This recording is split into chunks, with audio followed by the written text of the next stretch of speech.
What is up, Unleashed Humans? Good to see you and welcome back. I am super pumped up about this episode because on this episode, I discuss my results finally from 23andMe genetic testing and why you should, without a doubt, get your 23andMe testing done ASAP. Now, before we jump into it, I wanted to again let you know about my free book that you can get by going to www.theunleashedhuman.com/unleashed. Now, I know you've probably heard me talk about my book like a million times and you're probably really annoyed with me, and I totally get it, but I do have to say it a few times because there are some people that haven't heard of the book, and if you are one of those listeners and you haven't heard of it, my book has literally the cheat codes for your health, happiness, having a killer digestion, amazing biohack usage, becoming stronger, smarter, getting better sleep, and unlocking what you've been missing in your life. Now, all you have to do is go to www.theunleashedhuman.com/unleashed to get a copy of my free book. No shipping, no payments, totally free, straight to your email. Check it out while it's still up for grabs. So, I just did my 23andMe genetic testing, like I said, and I am freaking pumped to tell you about the results. I've been waiting nearly a month for my results, and I finally got them back. Now, usually they take about 2 weeks or so, but for whatever reason, they've been taking a lot longer. I sent it off in January, so it's probably from Christmas time. A lot of people were trying to get their genes tested, probably family members buying them kits, and I totally get it, but I finally got it back and I'm super happy. Now, I mainly got 23andMe genetic testing done to see my risk for conditions like Alzheimer's and Parkinson's, but the cool thing is that you can also do 23andMe testing to see your heritage and ancestry and your family lineage. So I did both of them together, so why not? Now, it turns out that I am 63% British and Irish, 18% Northwestern European, and 14% French and German. Now, it comes to no surprise that I am mostly British because, my last name is Woodham, for crying out loud. Woodham, that's as British as you can get. Now, I always thought that I was Scottish, though, and not Irish. So that was pretty cool and an awesome surprise. And I told my brother that, and he thought for the longest time we were Scottish, too. So it was kind of news to him. So 23andMe goes super deep into family lineage. So if you're into this, I totally recommend you getting this testing done. Now, like I said, on this episode, I discussed my results from 23andMe, genetic testing, and why you should, without a doubt, get your 23andMe testing done ASAP. Now, I will be talking about the top 8 conditions relating to health predispositions and the genetic variations associated with them. I will also cover the risk factors for each of these conditions, and I'll show you how you can prevent these through lifestyle alone. Now, like I said, I highly recommend you invest in 23andMe genetic testing just because it will give you a really good overview and incredible insight to your heritage and health, but because it also opens doors for you to see your genes in much greater detail. Now, the reason why I say it's going to open more doors for you is that when you get 23andMe genetic testing done, they give you your raw data on a text file. Now, you can take that text file and you can upload it to other sites, and they'll give you a ton more information about your genes and how you can use your genes to harness your ability to live a better life. So for instance, I uploaded my raw data from 23andMe and uploaded it to both DNAfit.com and go.strategene.org. Now, DNAfit will tell you what diet, workout plan, and lifestyle will fit you best based off your genes. It's actually pretty impressive, and it is extremely detailed how DNAfit is. You will get to hear all of my athletic performance and nutrition markers from DNAfit's report later in this episode. It is amazing. And to be quite honest, it's actually overwhelming how much information DNAfit gives you. It's incredible. Secondly, if you want to nerd out and get really geeky and learn about your single nucleotide polymorphisms, aka genetic variants associated with a certain gene, then you should 100% go to go.strategene.org and enter your raw data from 23andMe. Dr. Ben Lynch is the one who created this, and he will actually send you a report breaking down your genes very, very detailed in what they mean, okay? So if you're really nerdy like me, you should go to go.strategene.org and get all of your genes broken down in painstakingly detailed fashion. Now, that being said, 23andMe is an absolute must to answer the question. You should totally do this because it opens so many opportunities to test certain websites to see really how you can take your genes and your lifestyle to the next level.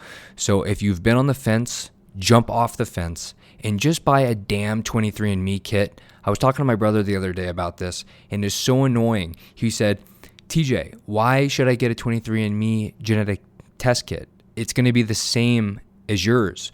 And I said, Chris, no, that's not true. Your genes are going to be just a little bit different than mine. I mean, they may be similar, but they will be different. And it's not just about the genes with the heritage and ancestry that change. It's also the health markers. So for instance, on DNAfit, you will actually have different genetic variations. Like for instance, I have different genetic variations when it comes to being a strength athlete or an endurance athlete. I'm more of a strength athlete, as we'll get into that later. And on the other side of things, my brother could actually be more of an endurance athlete. So genes do vary even between siblings. So if you're saying, oh, well, my brother got my genetic testing, or my sister got it, it doesn't matter. They're going to be different regardless of who you're related to, who you're not related to, okay? Now, all you have to do is order it online. They send you a kit right to your door. All you have to do is spit your saliva into a tube and then send it back. It's as simple as that. Then you can learn all about where all your ancestors came from in super deep detail and simultaneously harness your genes to make you a superhuman. I mean, what could be better than that? Now, before we begin, understand that genetic testing does not diagnose or give treatment recommendations for any condition whatsoever. So please do not think that you're going to get Alzheimer's or Parkinson's because of your genetic variant or your genetic flaws, okay? Genes only mean that you have a predisposition for certain conditions. If you choose to live a healthy lifestyle, then chances are you probably won't get these diseases. But if you live an unhealthy lifestyle, your risk goes up significantly. So don't go super overboard on supplementation or nutritional advices given by these websites, because they're not designed to be treated and giving you treatment routes for any serious condition, illness, or disease. They are merely suggestions and supplemental info to help prevent certain diseases. Remember, you choose to live your best life every day, and as a general rule of thumb, if you eat healthy, work out regularly, and stay away from harmful substances, you're likely to live a long life and a rewarding life. So don't overthink or stress about your genes. They're not your fate. Your lifestyle, however, is your fate, so live accordingly. Now, with all that being said, let's jump in. So first, I am going to go over the 9 most common health conditions tested on 23andMe. Now, they are as follows: age-related macular degeneration, celiac disease, hereditary hemochromatosis, alpha-1 antitrypsin deficiency, breast cancer gene 1 and 2, G6PD deficiency, hereditary thrombophilia, late-onset Alzheimer's disease, and Parkinson's disease. Now, if you don't know what any of those conditions are, don't worry about it. We're gonna get into that just right now, really quickly. But remember, these are only 9 of the most common conditions. 23andMe also tests like 50 more conditions, and they are super detailed. Now, I'm not going to go into those because we would be here forever. And the other thing is, I didn't even have any genetic variants for those anyway, so we're not going to get into that. Now, for my results, out of those 9 conditions, I only had 3 genetic variations. 2 of those variations were unlikely to cause risk, while one of them slightly increased my risk for a certain disease. Now, the two that were unlikely to put me at risk were age-related macular degeneration and hereditary hemochromatosis. Now, the one that puts me slightly at risk was celiac disease, which doesn't surprise me because I have always had a sensitive digestive tract, so not super crazy for me to figure that out. Now, I'm going to first talk to you about the three conditions I mentioned, what they are, how they manifest, and how to avoid them. The first one is age-related macular degeneration. Now, if you don't know what that is, age-related macular degeneration, aka AMD, is the most common cause of irreversible vision loss among older adults. The disease actually results in damage to the central part of your retina, aka the macula, which impairs your vision needed for typical things like reading, driving, or even recognizing faces. Now, I have one of those two genetic variations tested in the CFH gene. However, I am not likely at an increased risk of developing AMD because based on my genetic result, basically. So, lifestyle and other factors will actually influence my risk. Now, only about 2% of people over the age of 50 develop AMD. Risk factors are like smoking. So smoking is associated with the higher risk of AMD. If you smoke, quitting is probably the best ways to reduce risk. Now, the risk of developing AMD increases greatly as a person ages. This condition is rarely diagnosed in people under the age of 50. So over the age of 80, 2 to 14% of people have AMD, depending on ethnicity. Now, parents, sibling, and children of an individual with an AMD have a higher chance of developing AMD themselves. So like my grandfather, he had AMD. So, my father, his sister, or my uncle could actually have the AMD gene, putting them at risk for AMD. Now, people of European descent are more likely to develop AMD than people of African, Hispanic, and Asian descent. So overall, eating a healthy diet has actually been associated with reducing the risk of developing AMD. Now, a healthy diet, most people, they think healthy, right? But really what it comes down to is eating dark leafy vegetables, some healthy nuts, and healthy fats, so like fish, nuts, and olive oil, okay? Now, AMD is rarely diagnosed in people under the age of 50, like I said, and vision loss related to AMD usually becomes noticeable in a person's 60s or 70s, and it usually worsens over time. The typical signs are like blurred vision, distorted vision, vision loss. You can actually start seeing yellow fatty deposits of the retina called drusen, and there's blood or fluid leakage in the retina. Now, there's no current known prevention or cure for AMD, but it's probably good to go in and get your eye checked regularly to see if there's any kind of conditions that you may be having that may lead to that. And then it can actually be slowed with certain treatments and medications.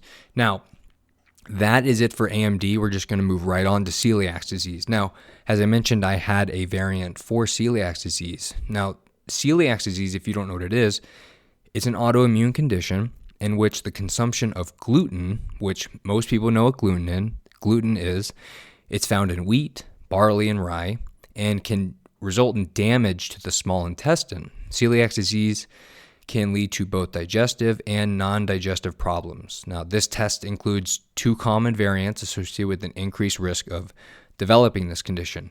I personally have one of the two genetic variants we tested and the HLA-DQB1 gene. Now, I have a variant linked to that HLA gene, and people with this result usually have a slightly increased risk of developing celiac disease. Now, I probably won't get it because I actually live a healthy lifestyle. So it's usually based off what you eat and how you live, right? So stress and making sure that your digestive tract is working in your favor, not against you. So gluten obviously is the culprit here. It's the main non-genetic factor that triggers the development of celiac disease in people with increased genetic risk. Now, people with certain health conditions such as Down syndrome, Williams syndrome, or type 1 diabetes are more likely to develop celiac disease. Celiac disease, if you've ever heard of anything else being related to it, it's also called celiac sprue.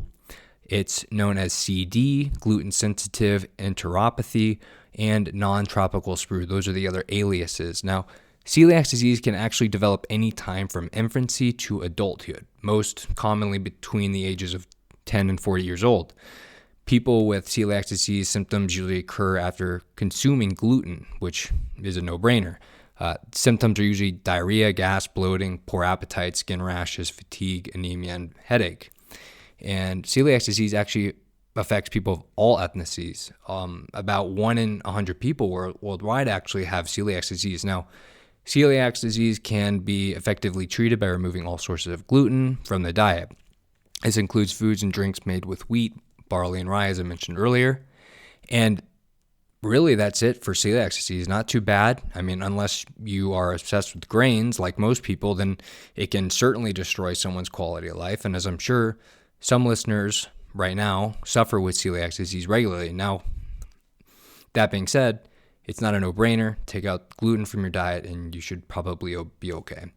Now, on to the next condition, which is hereditary hemochromatosis, which is kind of a mouthful. Now, hereditary hemochromatosis is a genetic condition characterized by absorption of too much dietary iron.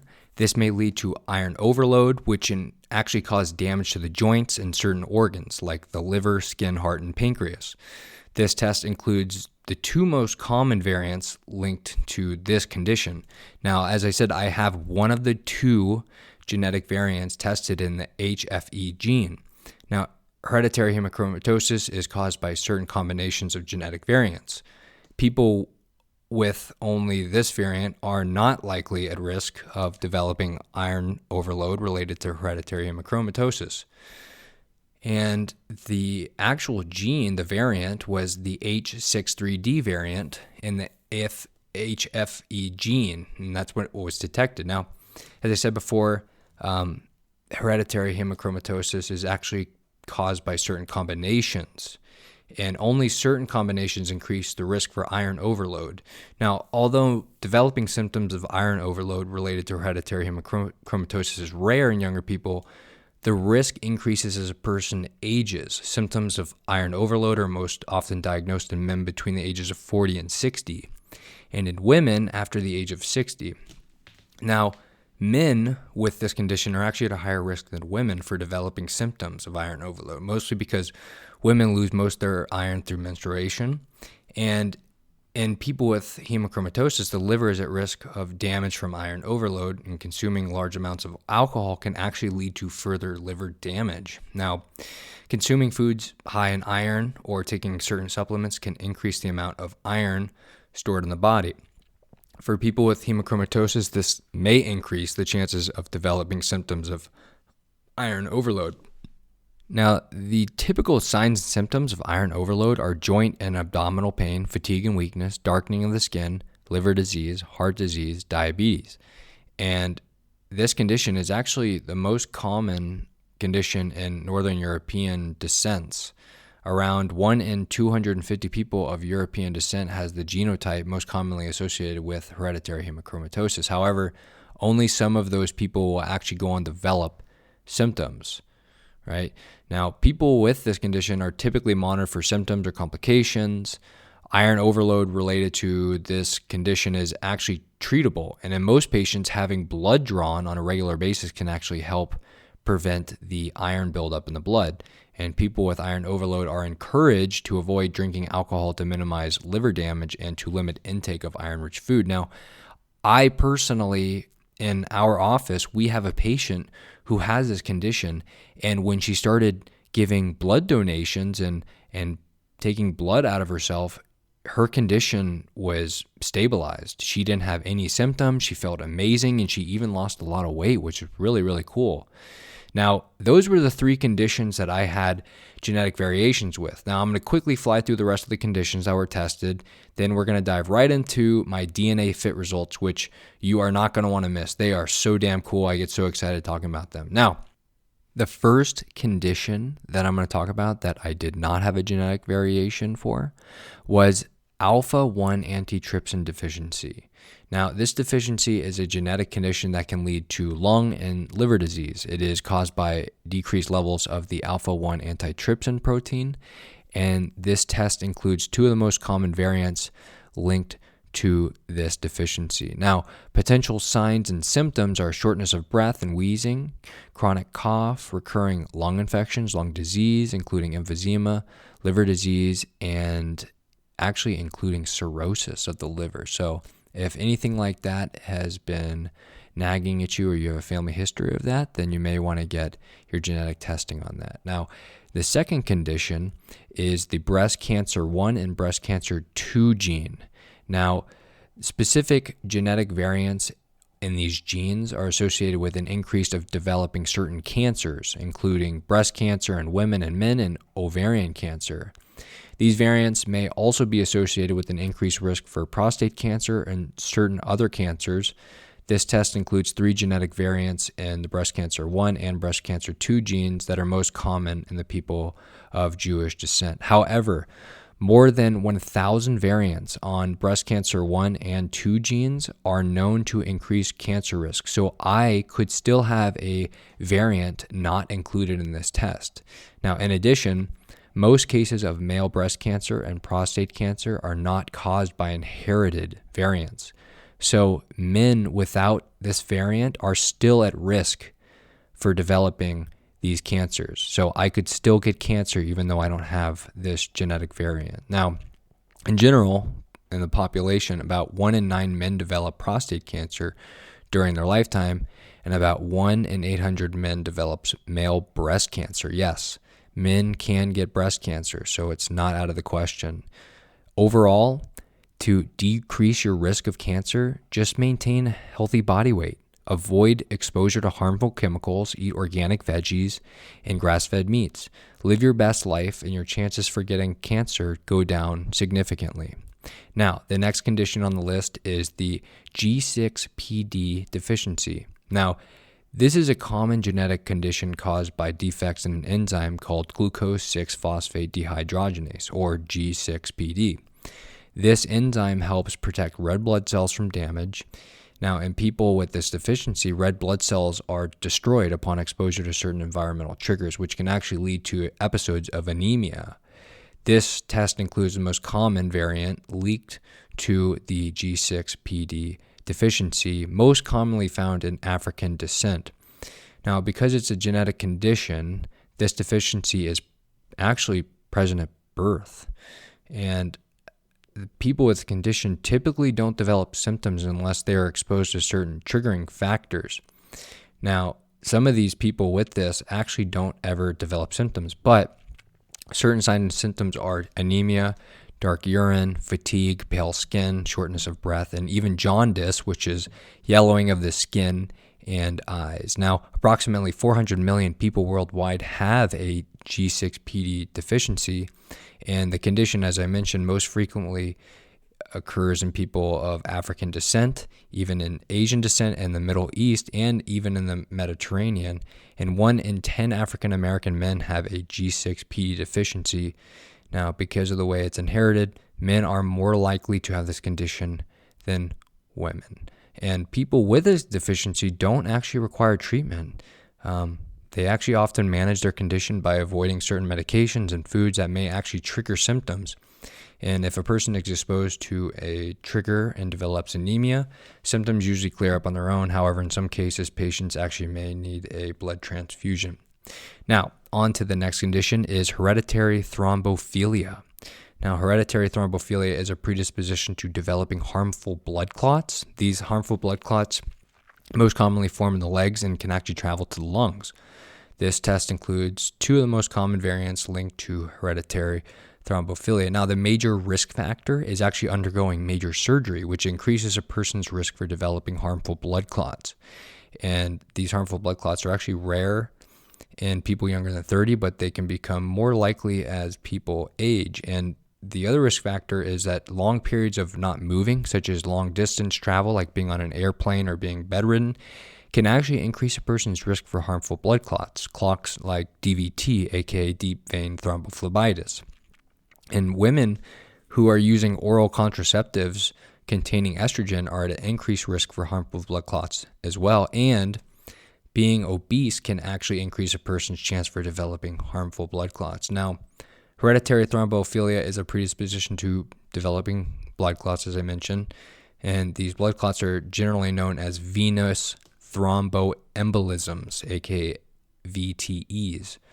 And when they form in the legs, the condition is known as deep vein thrombosis. But when they travel to the lungs, the condition is known as pulmonary embolism, which stops someone's breathing and is very, very serious, and someone should be taken to the hospital immediately. Now, typical signs and symptoms of harmful blood clots are pain, tenderness, swelling, or redness in one or both of the legs, chest pain, difficulty breathing, and may be associated with recurrent late pregnancy loss in some people. Now, it's important to know that with clots, you actually may not have any symptoms way ahead of time. It may happen in that moment. So if you're having any calf pain or shortness of breath, you should seek medical attention immediately, because this is life-threatening and you could die within the first hour, okay? Now, the next condition, and the second to last one, is the late onset Alzheimer's disease, which thankfully I do not have. However, that doesn't mean I cannot get it, but my risk for Alzheimer's is decreased. Now, Alzheimer's disease, if you didn't know, is characterized by memory loss, cognitive decline, and personality changes. Late onset Alzheimer's disease is the most common form of Alzheimer's disease, developing after the age of 65. Many factors, including genetics, can influence a person's chances of developing the condition. This test includes the most common genetic variant associated with late onset Alzheimer's.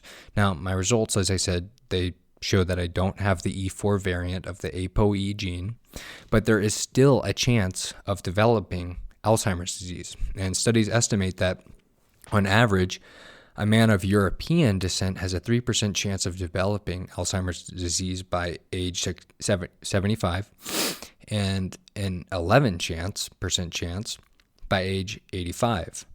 So overall, your risk for Alzheimer's is still there. It's just less if you don't have a genetic variant. Now, a heart-healthy diet has been associated with decreased risk for Alzheimer's, which emphasizes, again, as we talked about earlier, green leafy vegetables and having healthy fats found in fish, nuts, and olive oil, and minimizing certain trans fats is also important. Now, while reason for certain Alzheimer's to be in certain populations is still unclear, but researchers suggest that exercising the brain through activities like reading, writing, and doing puzzles actually helps promote brain health, okay?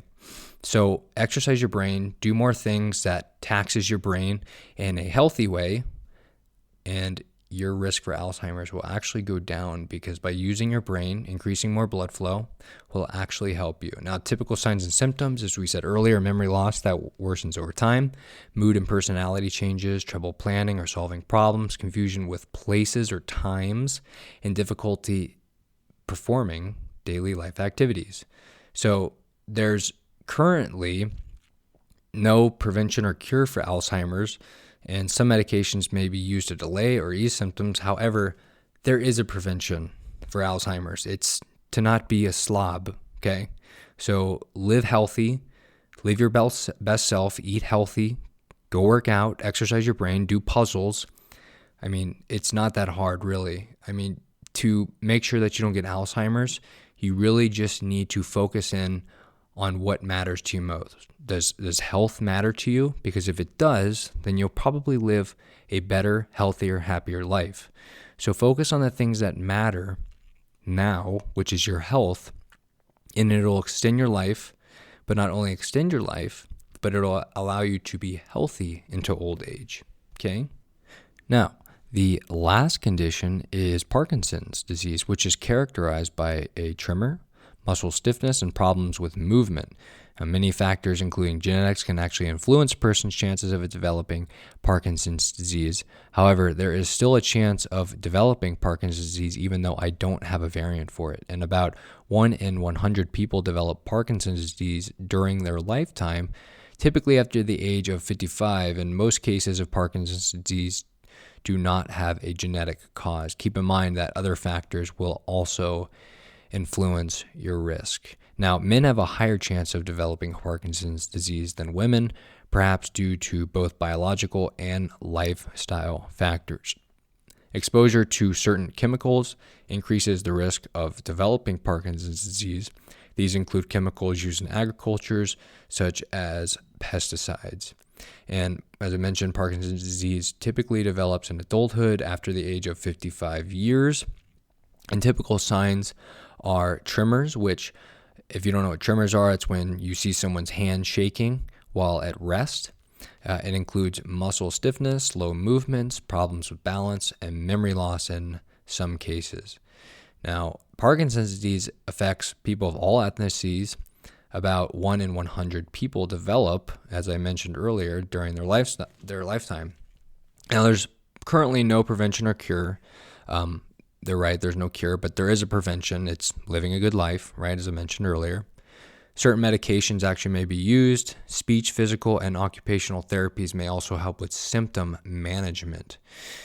Now, that is all the conditions, okay? Glad I got through all that, but here's the best part. This is what I really want to get to. This is the DNAfit info. That is just badass, okay? Now, I'm quickly just going to go right into it.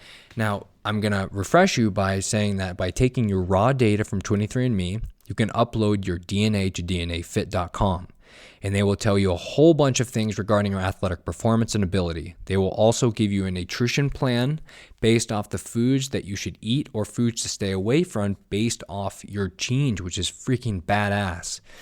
They give you really amazing infographics giving you an overview of your athletic ability and wellness potential. Now, right now, will go through them one by one. First, they tested to see if I was an endurance athlete or a strength athlete, which turns out that I am 77% strength and 23% endurance athlete. Now, endurance training is defined as a lower intensity activity performed for a longer period of time, and power training is identified as a high intensity exercise performed quickly but over shorter periods. Now, this means me being a strength athlete, that I have more fast twitch muscle fibers built for explosive movements and lifting heavy weights, and having a less endurance-based performance life like running and bicycling. So I was built to do sprints, to throw stuff,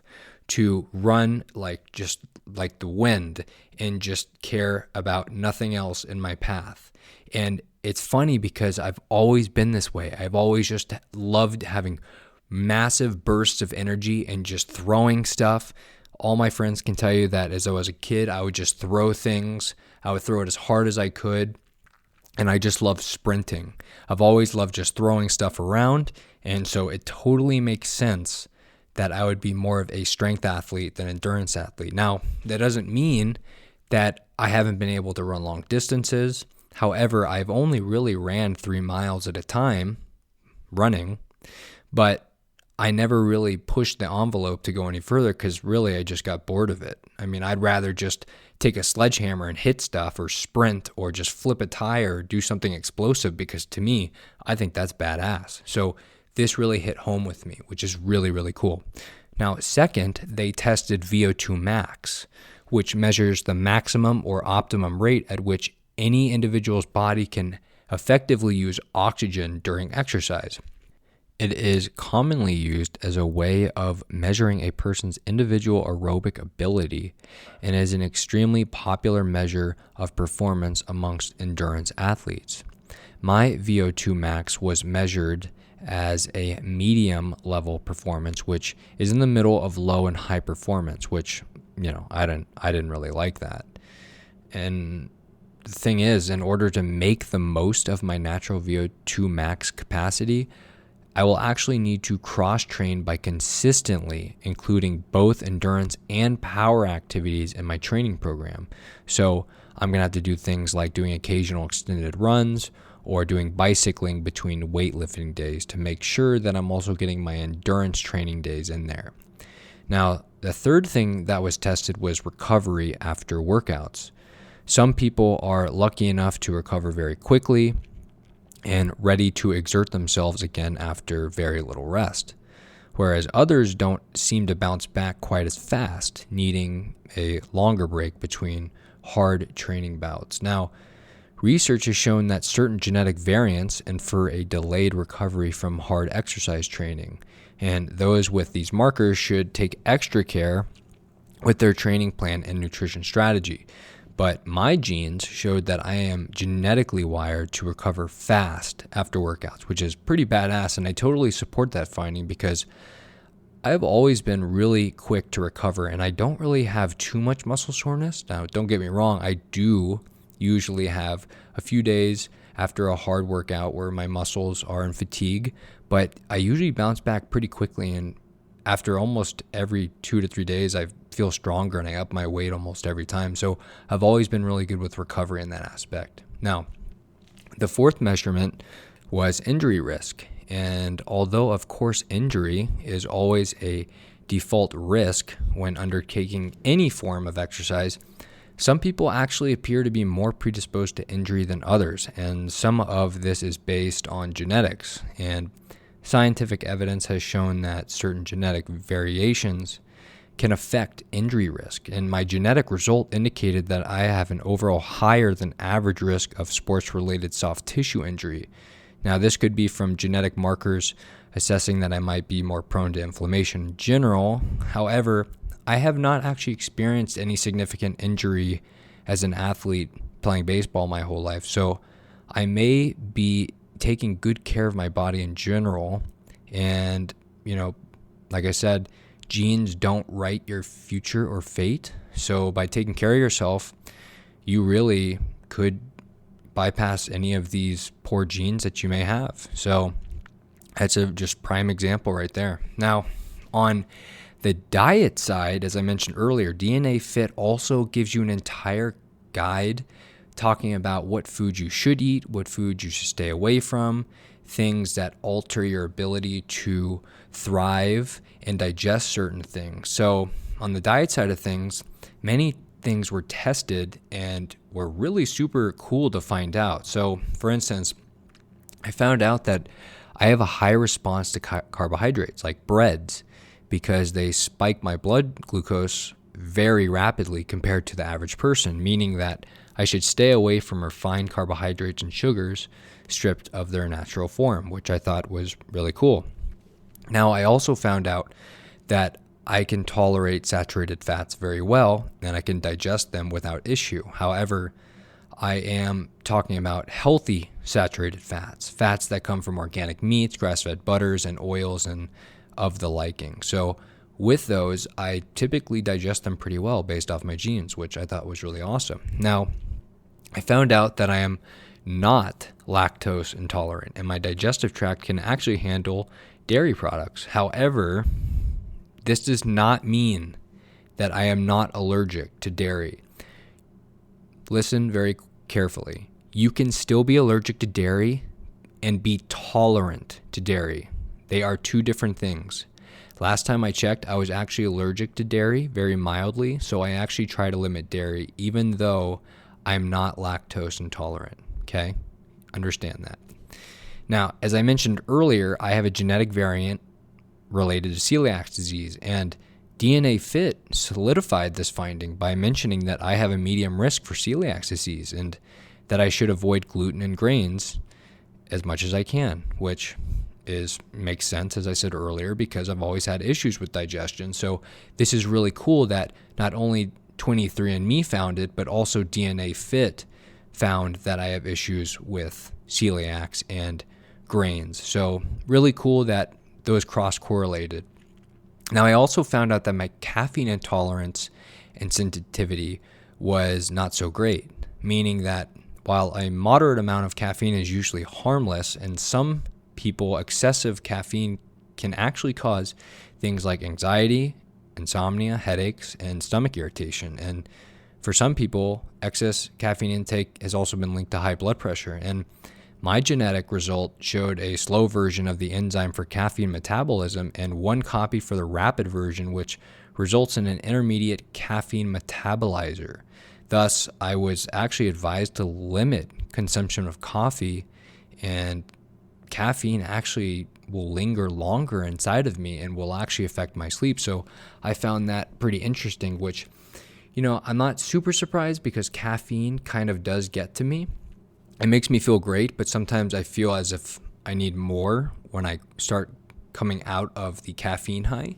So it really does not surprise me, and I have found that it does affect my sleep if I drink it later in the day, as for most people. Now, the other thing that I found out is that they tested my salt sensitivity, and for most of you, most of you know what salt is made up. It's made of sodium and chloride. And for health reasons, we are mostly concerned with our sodium intake, as it can cause high blood pressure in those who are genetically susceptible. And my genetic test revealed that I have the DD and METTHR genotype, and therefore a possible predisposition to hypertension when salt consumption is excessive.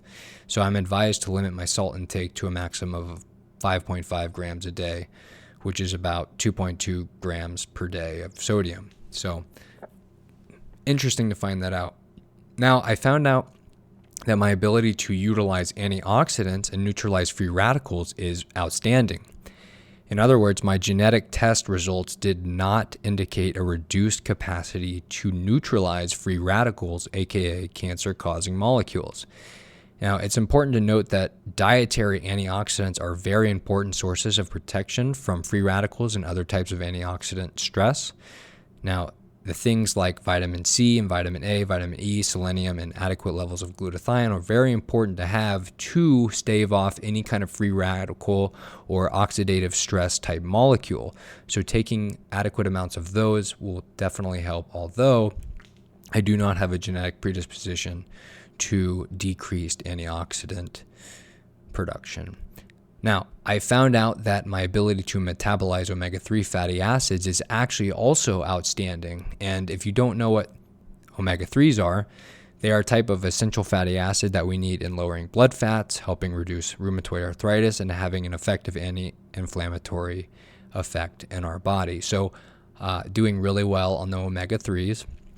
My results also showed that I have normal expression for the interleukin-6, which is a pro-inflammatory cytokine produced by our immune system. I had normal expression of TNF, aka tumor necrosis factor, which is also a cytokine dealing with systemic inflammation. Now, I also found that I require a lot more B vitamins than the average person.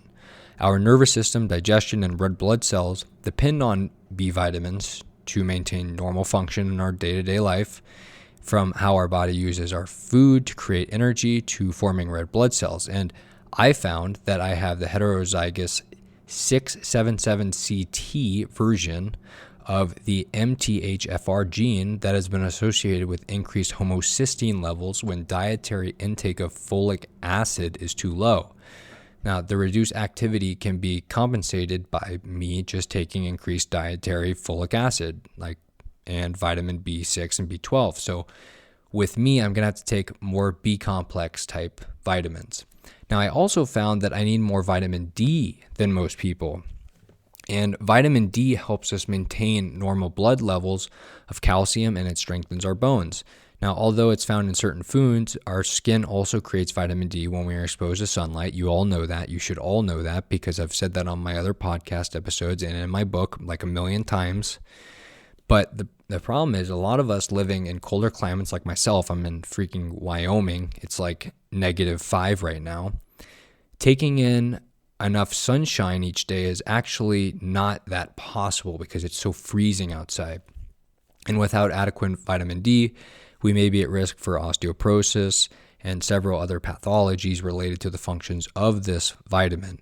Now, I am heterozygous for this gene, which has been shown to affect calcium absorption and bone structure. Now, I'm advised to increase consumption above the standard guidelines of vitamin D, and I need to obtain at least 800 IU vitamin D and 1,300 milligrams of caffeine. Now, I personally think that is way too low for vitamin D intake, so I personally take 10,000 to 15,000 IUs of vitamin D daily, because really only 20% of vitamins are even absorbed in your digestive tract. And clearly, I mean, the vitamins on the market today are just absolute garbage. So the absorption rate in the human body is really not that great to begin with. So I just up the dose, and really that should be a good level for most people.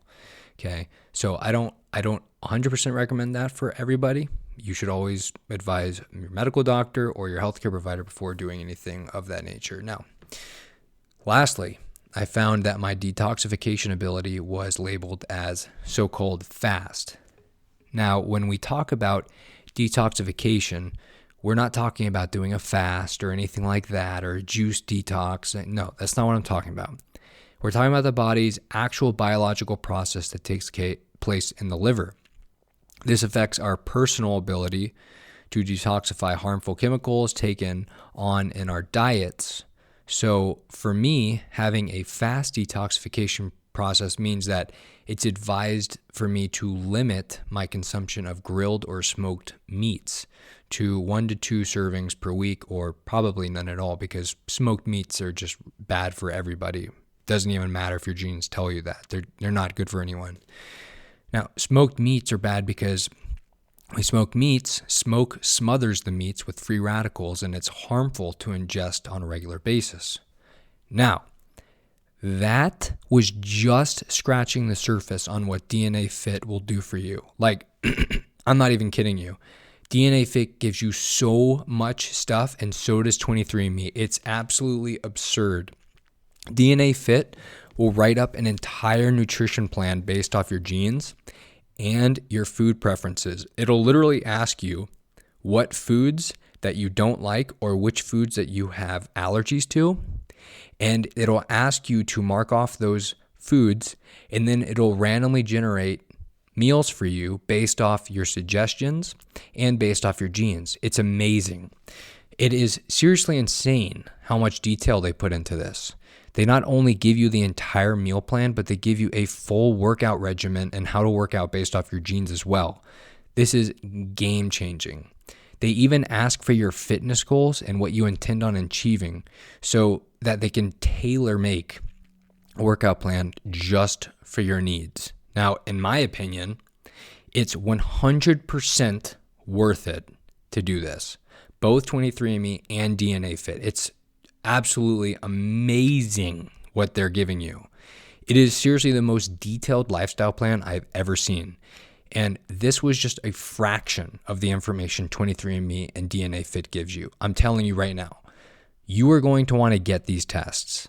Now, when I say tests, I really just mean get 23andMe first. Because when you do 23andMe, like I said, like 4 or 5 times, you can take 23andMe's raw data on your profile and upload it to DNAfit, and you can just get rocking and rolling.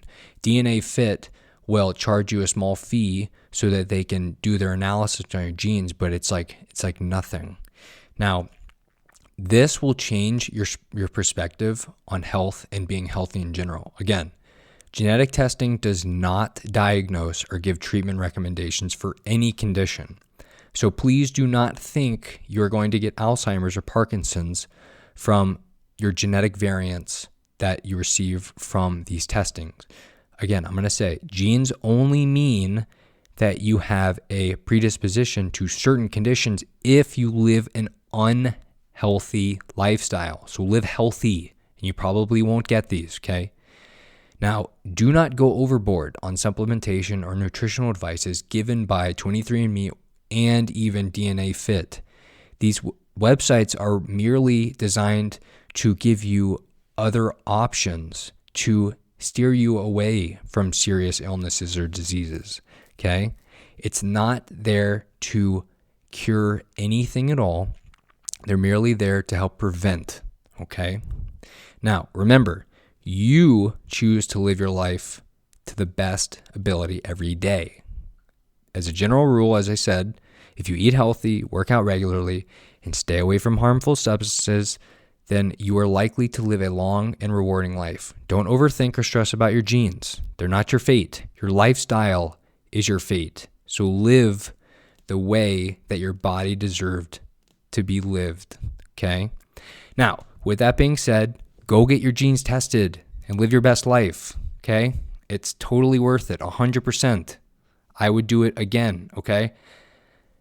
Now, the next episode I will be doing, which may not be coming up next, it may be a little bit further down the road.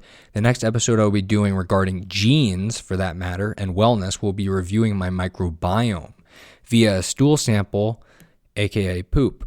I recently, actually just today, sent off a fecal sample to Viome to get analyzed, to see the state of my microbiome, see which kind of strains I have in there. If either I have pathogenic strains, if I'm lacking certain strains, and they'll also, based off my stool, give me recommendations on nutrition, things that I may need to put back into my digestion and my nutrition plan, so that I can optimize my body from my gut up to my brain, okay?